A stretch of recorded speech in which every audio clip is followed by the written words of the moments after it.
Anahtar!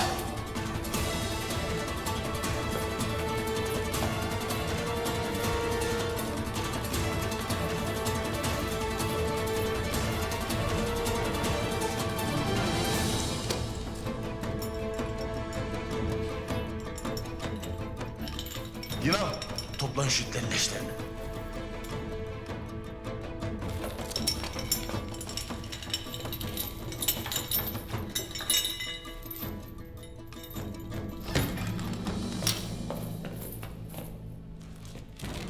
Abi. Bilge, bacım, iyi misin? İyiyim. İyiyim şükür. Acele etmemiz gerek. Turgut Bey. Bu itler Ertuğrul Bey'in seni öldürdüğünü söylemişti abi.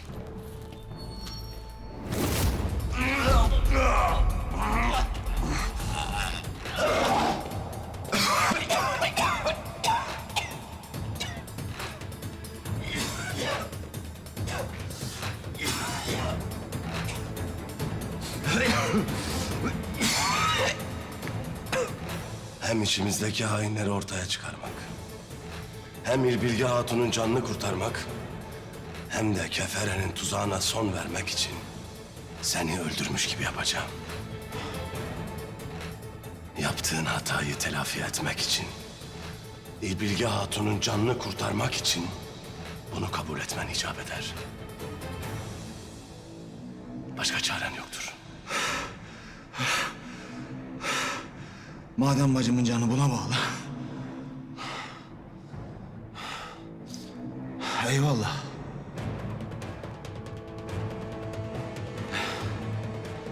Şimdi öldüğüne herkesi inandırmamız gerek.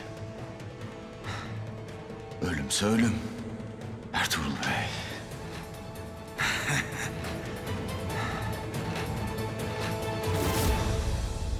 Ertuğrul Bey seni kurtarmak için gerekeni yaptı İlbilge.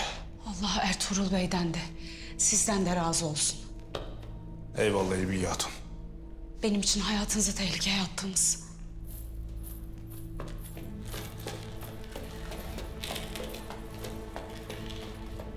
Bu uğursuz yerden tez çıkmalıyız bacım. Sen bunları giyeceksin bacım.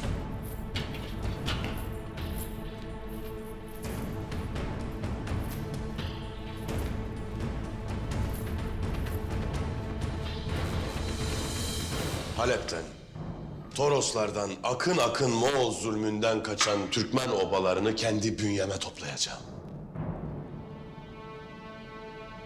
Onlarca oba, binlerce alp demektir.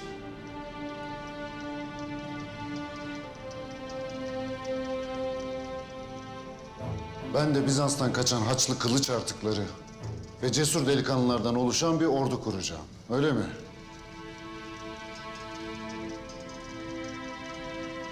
Hem de Moğolların vergileriyle.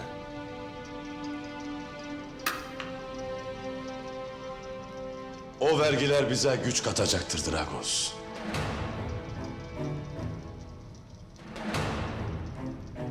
Ama hiç durmadan büyüyen topraklarımızın ganimetleri bize yeni bir devlet verecektir.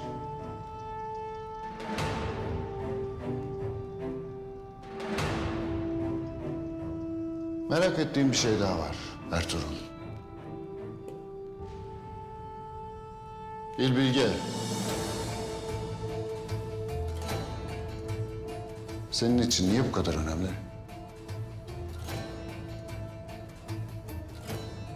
Emir Bahattin'in zayıf noktasıdır İlbilge. Yoksa Konya'ya onunla evlendirilmek için götürülürdü. sen de bu yüzden İlbilge'yi kullanmak istersin.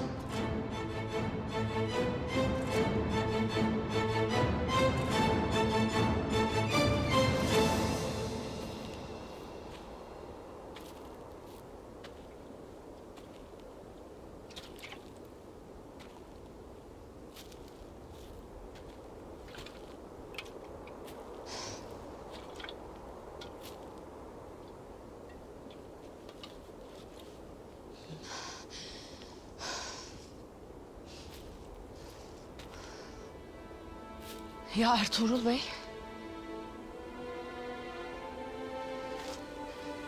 O nasıl çıkacak kaleden?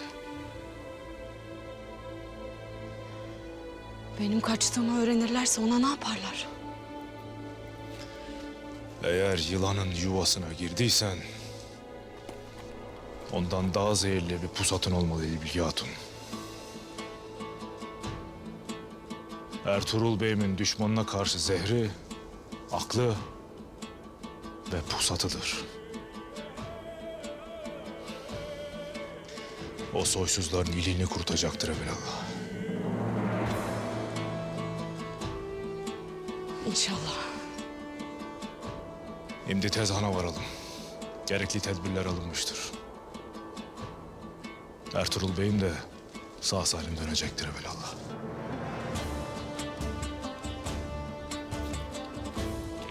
Haydi atlar! Atlara!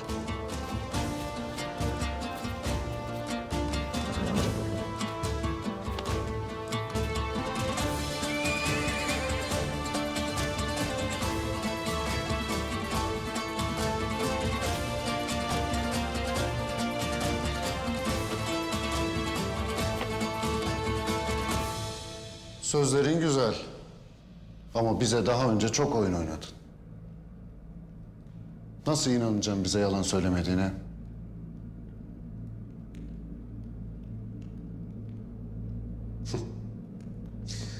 Ya senin oyunların? Şimdi bana söyle.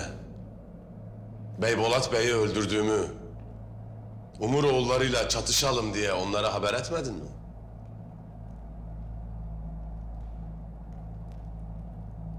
Ya ben sana nasıl güveneyim?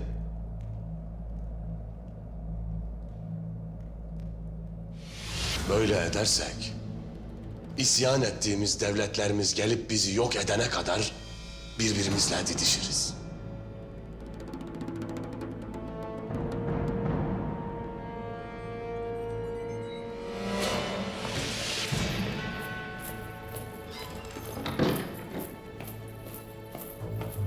Efendim, İlbilge yerinde yok.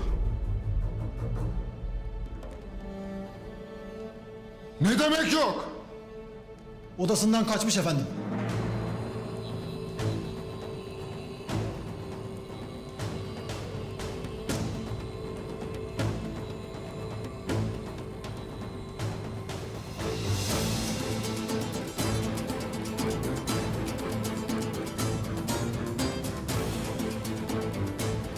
Ertuğrul. Bunu sen yaptın.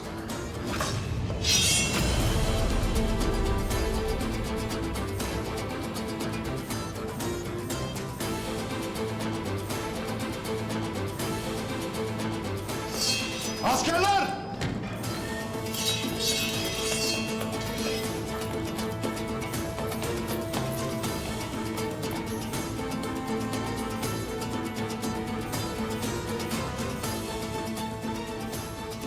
Buraya anlaşmaya geldin.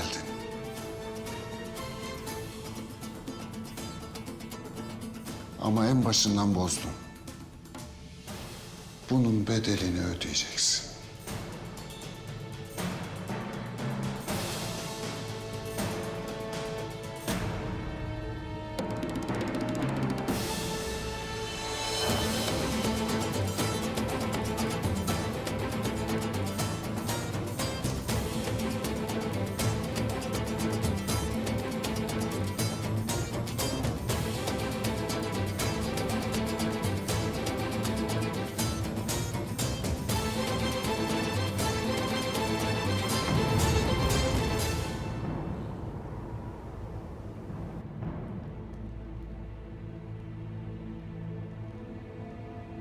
Seninle anlaşma yapacaktık.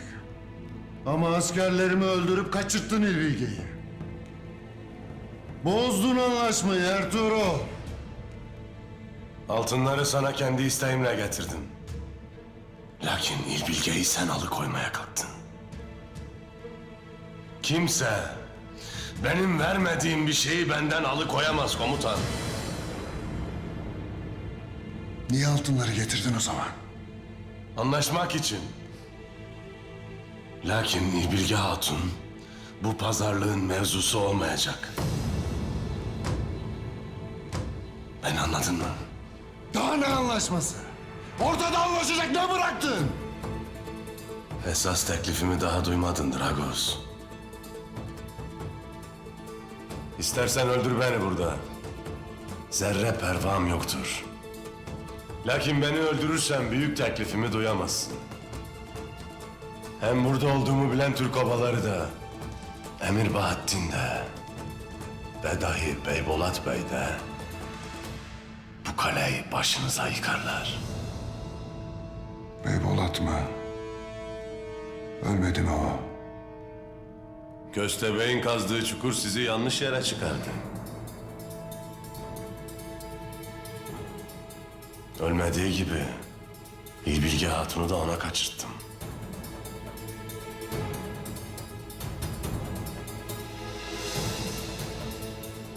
Şimdi sen nasıl ki benim hanıma gelip bana bir şey olursa İlbilge Hatun ölür dedin. Eğer bana bir şey olursa bu kaleyi senin başına yıkarlar. Ya bunu göze alırsın ya da askerlerini çıkarırsın. Büyük teklifimi konuşur, ikimiz de kazanırız.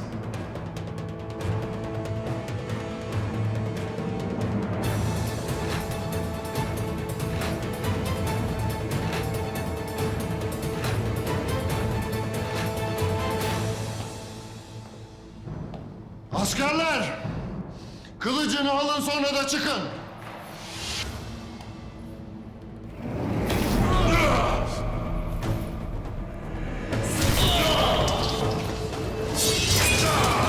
Durun! Anlamadın herhalde. Benim vermediğim bir şeyi kimse benden alamaz.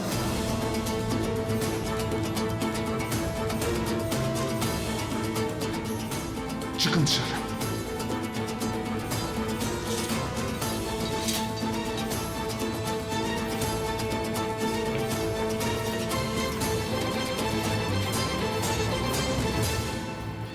Teklifini dinliyorum. Moğollara gidecek olan vergiler Anadolu'da bir yerde toplanacaklar. O vergileri birlikte ele geçirmek isterim. Bu çok büyük bir iş. Getirisi de götürüsü kadar büyük bir iş. Mesuliyeti Emir Bahattin'dedir. O vergileri alırsak hem büyük bir servete sahip oluruz, hem de Moğollar Emir Bahattin'i öldürür. Bunu niye tek başınıza yapmıyorsunuz? Beni ve alplerimi tanırlar. Oysa ben vergilerin toplandığı yeri size bildirirsem, siz de altınları alırsanız yarı yarıya bölüşürüz. İki taraf da üzerine düşeni yapmış olur. İki taraf da kazanır.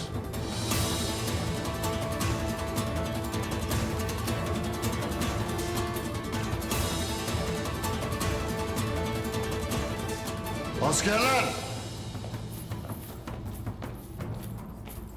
Ertuğrul'u misafir edin. Ben de düşünüp kararımı bildireceğim. İyi düşün. Anadolu'da toplanan bütün altınlar derim. İyi düşün Dragos. İkimiz de bu altınlarla büyük ordulara sahip olabiliriz. İyi düşün. İyi düşün Dragos. İyi düşün.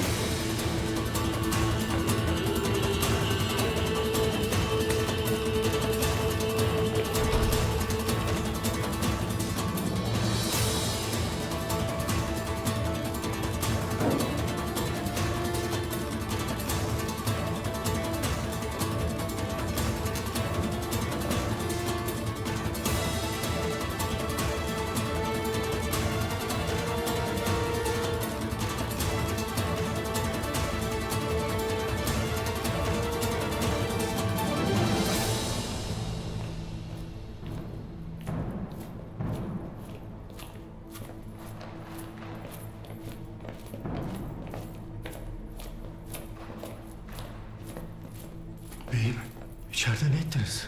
Nereye gidersin? Sen beni tasa etmeyesin Abdurrahman. Aşağıdaki harplerle Söğüt'e haber gönder. Köstebeği yuvasından alsınlar. Buyur Hüseyin Bey.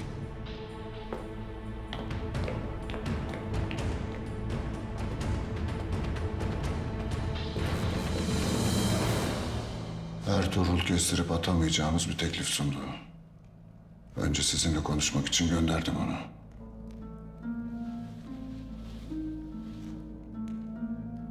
Doğru olanı yaptın. Ama bir daha sakın. Sakın onun karşısında bu kadar ezilme. Benim adamlarım düşmanlarımızın karşısında hiçbir zaman bu kadar hafif kalmaz. Dik dur.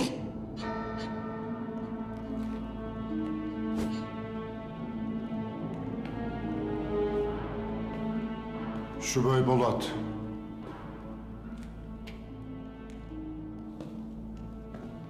Bize de Mikis söyledi. Beybolat'ın öldüğünü gözleriyle gördüğünü söyledi. Anlaşılan Ertuğrul köstebeğimizi buldu. Tara'ya söyle, onu öldürsün. Tamam efendim. Ertuğrul'u da hala öldürme şansımız var. Bir bilgiyi kaçırmış olsa da altınları ve istediklerimizi verdi sonuçta. Getirdiği altınların, malzemelerin ne önemi var? Sunduğu teklifi duymadın mı? Anadolu'dan toplanan altınlar dedi. Ayrıca ona bir şey olursa Türkler kaleye saldırır. Söğüt'ü almak isterken kaleyi kurtarmaya çalışmak olmaz. Savaş bir yana. Esas önemli olan sunduğu teklif. Peki Ertuğrul'a güvenebilir miyiz efendim? Benim kafamı kurcalayan da bu zaten. Ya bu işin içinde bir oyun varsa? Bu kez Ertuğrul elimizdeyken göz göre göre onu kaçırmış ve daha önemlisi kendimizi tehlikeye atmış olacağız. Ertuğrul bizi zorlu bir eşiğe çekti. Bir kumar oynayacağız. Sunduğu teklif çok büyük. Ama belki de Ertuğrul'u öldürmek varken buna değmez. Kararınız nedir efendim?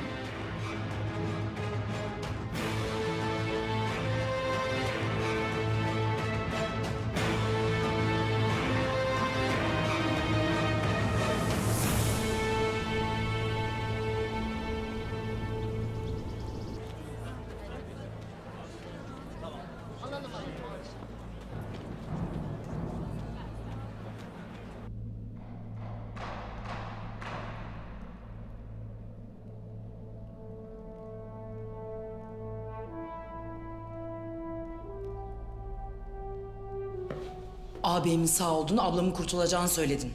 Ne gelen var ne giden. Sırma Hatun, sen müsterih olasın. Evelallah geleciler, sapasağlam geleciler. Sırma Hatun. İnşallah bana bir tuzak kurmuyorsunuzdur. Yoksa...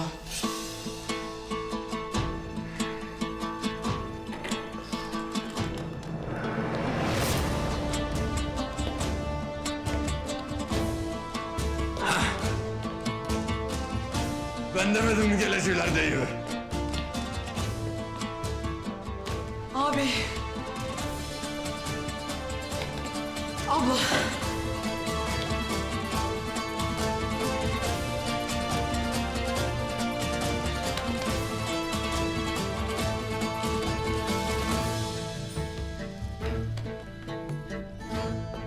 Bacım, Obada ahval nedir kardeş? Oğuz'un durumu nasıl? Obada ahval iyidir kardeş. Oğuz da birkaç güne dipdiri olur evelallah. Abi bir an öldüğüne inandım. Aklımı kaybedecek gibi oldum. Hepsi bir oyundu bacım. Gördüğün gibi sağ salim karşındayım. Nasıl oldu bu iş? Nasıl çıktınız o kaleden?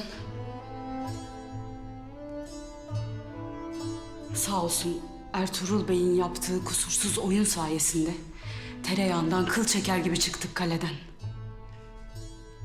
Ertuğrul Bey'in pusatı gibi aklı da keskinmiş. Hem de bizi kurtarıp Kendini feda edecek kadar da yürekli. Ertuğrul Bey kalede mi kaldı?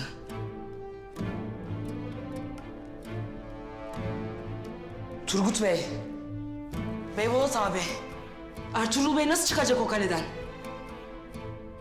Beyim her türlü ihtimale karşı bütün tedbirleri aldırdı. Bizim de Söğüt'e dönüp teyakkuzda kalmamızı buyurdu. Nasıl etmeyesin. O kaleye nasıl girdiyse öyle çıkacaktır.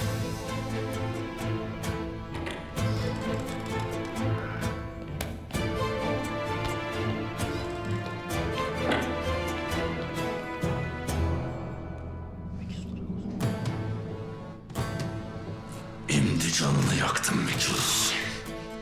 Kardeş. Atlar. Benimle gelin.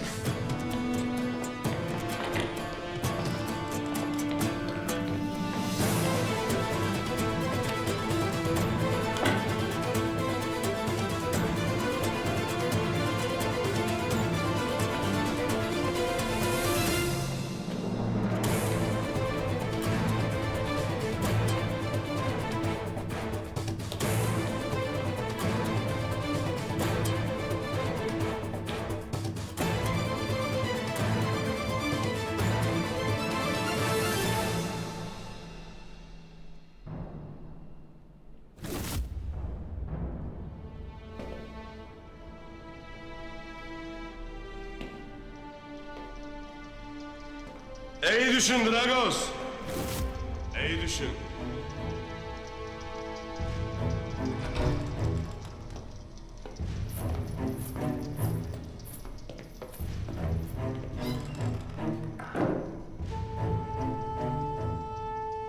Dediklerimi düşündün mü? Düşündüm. Teklifini kabul ediyorum.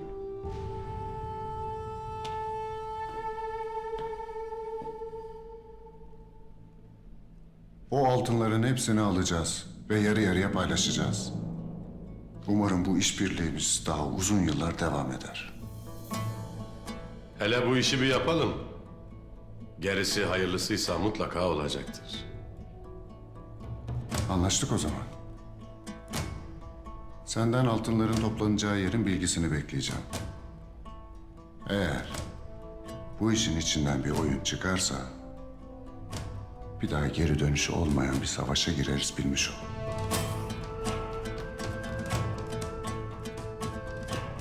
Madem işbirliği yaptık, sana bir tavsiye.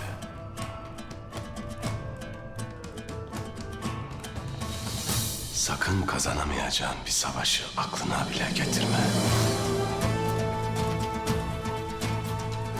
Sonrası senin için geri dönüşü olmayan bir pişmanlık olur. Şimdi kalende oturup benden haber bekle. Askerlerim sana kalenin çıkışına kadar eşlik etsinler. Lüzumu yok. Bu kalenin bütün giriş çıkışlarını senden iyi bilirim ben.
Hamza Akbaş'ım.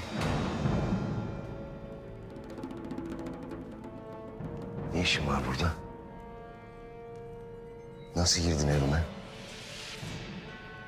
Sen içimize nasıl sızıp girdiysen ben de evine öyle girdim Mikis. He mi? Ne demek istiyorsun anlamıyorum. Nereye gidersin Mikis? Dur bakalım.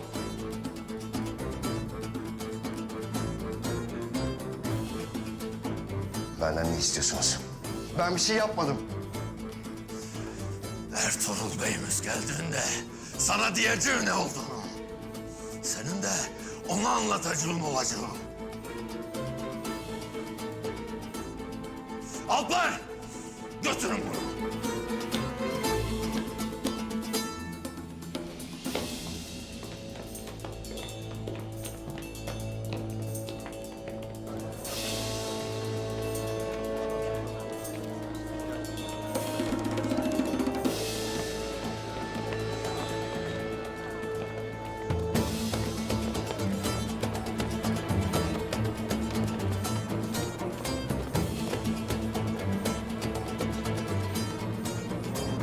Kahretsin. Ne oluyor burada? İkisi yakalandı. Gidip komutan Dragos'a haber vermeliyim.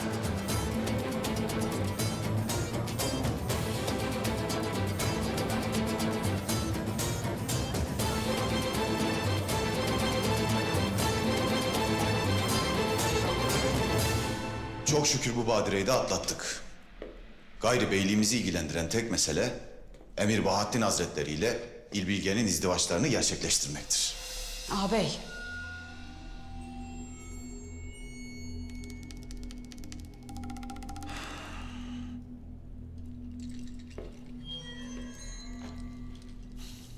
Gel bacım, otur.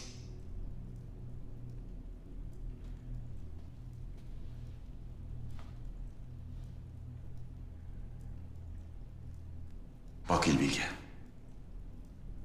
Beyliğimizin istikbali senin iki dudağının arasındadır. Yine başlamayalım ağabey. Bak bacım, sen gel ağabeyini dinle.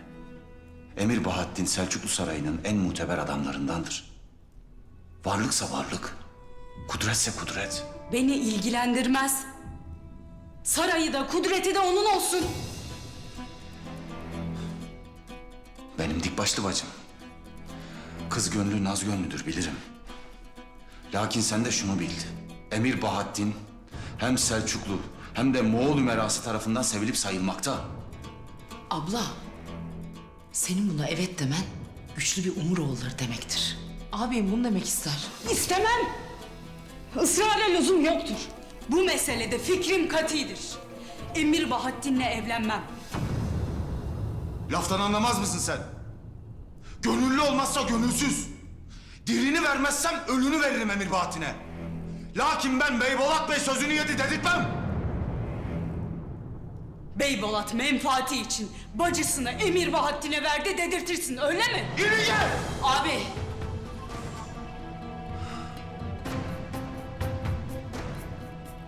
Abla, sakin olun. Ya bu işe evet dersin. Ya da Umuroğulları obasını bir daha rüyanda dahi göremezsin. İlbilge, aklını başına topla. İyi düşün.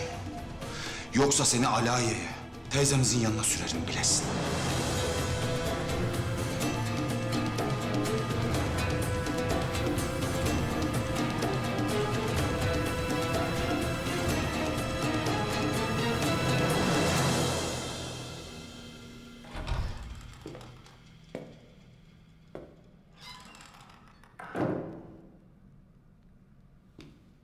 Otur.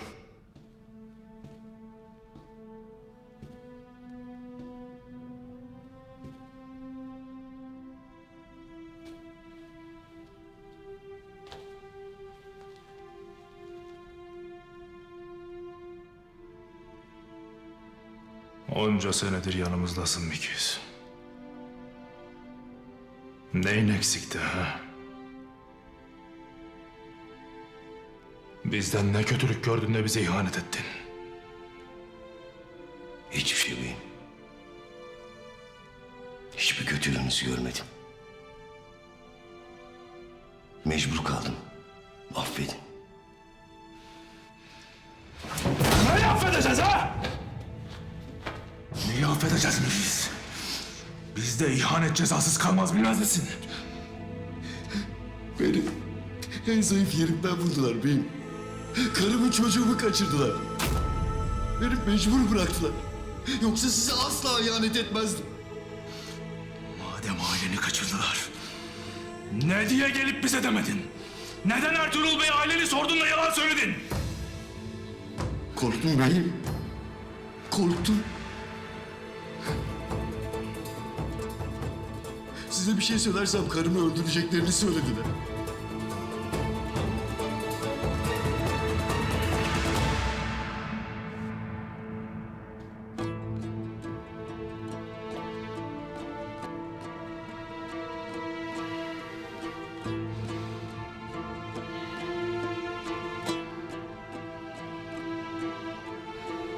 Madem aileni kurtarmak istersin,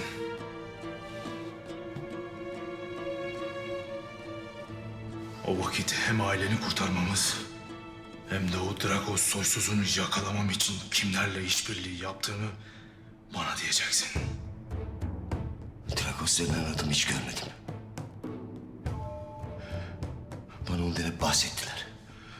Ona çok saygı duydukları ve ondan çok korktukları belli.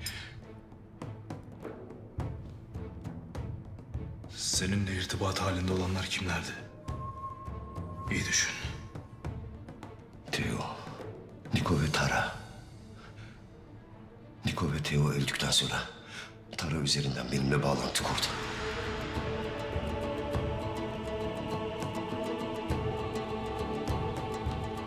Eğer başka kimse var da bana demezsen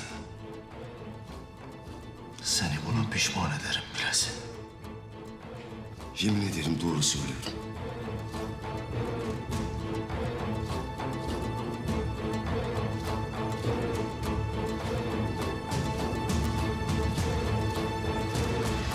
Ertuğrul Bey'im seni pazardaki vazifenden azletti. Ailen bulunana kadar da zindanda kalacaksın. Ondan sonra da Söğüt'ten defolup gideceksin.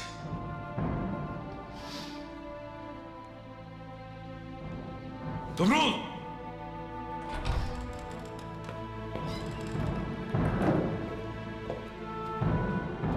Mikis'i zindan atın. Günkut'la beraber Tara'yı derdest edip bize getirin.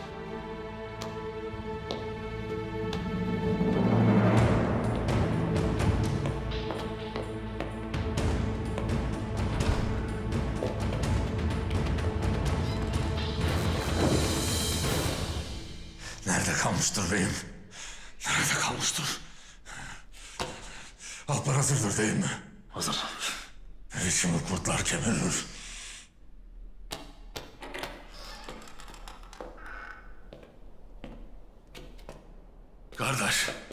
Kardeş. Yay gibi gerildim. Beyim az daha gelmez ise ok gibi dalalım Kefere'nin kalesine.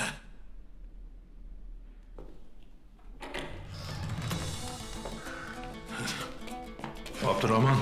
Beyim nerededir? Beyim kalede mi kaldı yoksa?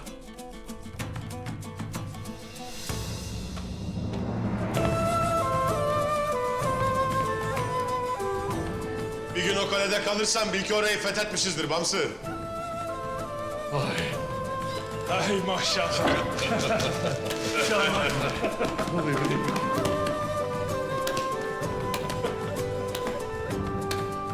Hoş gelmişsin beyim. Eyvallah. Çok şükür. Çok şükür. Ne ettin beyim? Beyim, yoksa o kancuğun kellesini, atının terkisini asıp getirdin mi? Bir gün o da olacak Bamsı. Her şeyi konuşacağız. Eyvallah beyim. Mikis nerededir? Mikis'i alıp öttürdük. Tara üzerinden irtibat kurarlarmış. Onu da yakalamalar için Alpleri gönderdim. İyi ettin. İlbilge Hatun nerededir Turgut? İyi midir?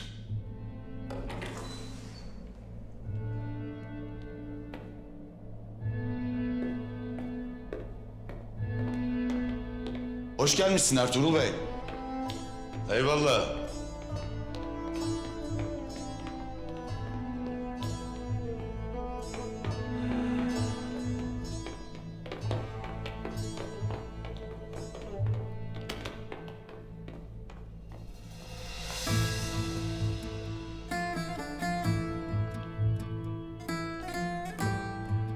Ağabeyimin öldüğünü sandık. Meğer her şey ablamı kurtarmak içinmiş. Sağ olun. Eyvallah.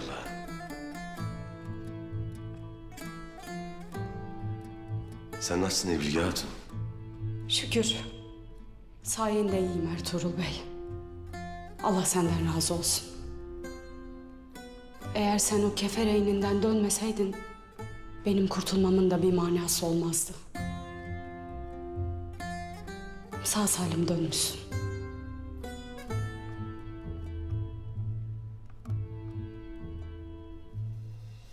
Bir daha yolunuza kimse çıkmayacak. Tekerinize taş değmeyecek. Pusatın bunun teminatıdır.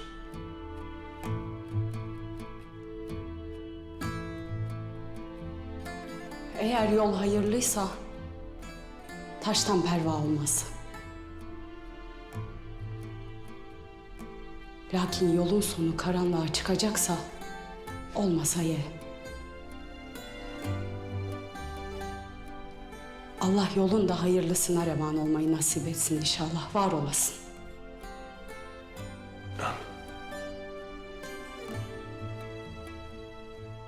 Haydi, gayrısız obaya dönün.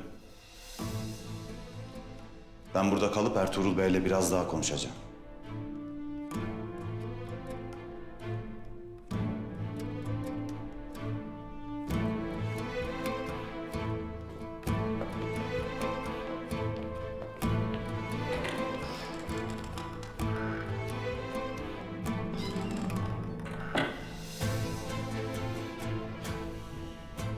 Biz ekmek, tuz hakkı biliriz Ertuğrul Bey. Bu yaptığın yiğitliği asla unutmayacağım.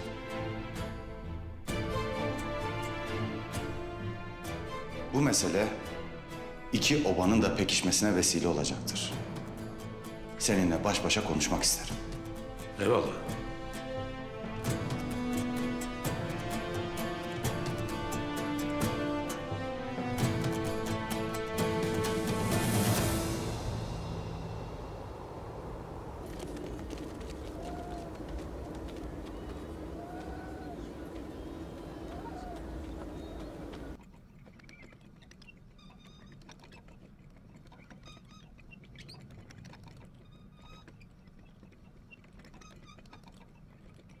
Bunların bükümlerini iyi vermedin mi kızım ip olmaz. İp olmadı mı da çorap da örülmez, yelek de.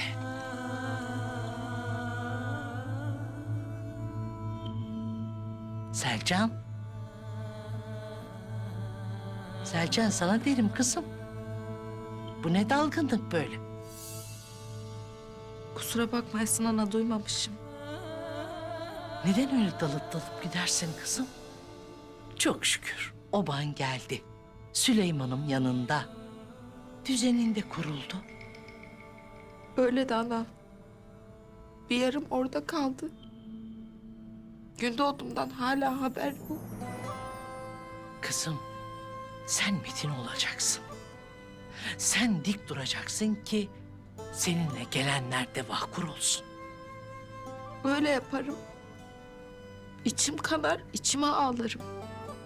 Lakin yüreğim çatlayacak gibi ana. Biz kız uşak düştük, yollara geldik buraya. Gündoğdu Bey'im kardeşleriyle dağ başında, emi de bu soğukta. Önlerinde çaşıt, gerilerinde düşman.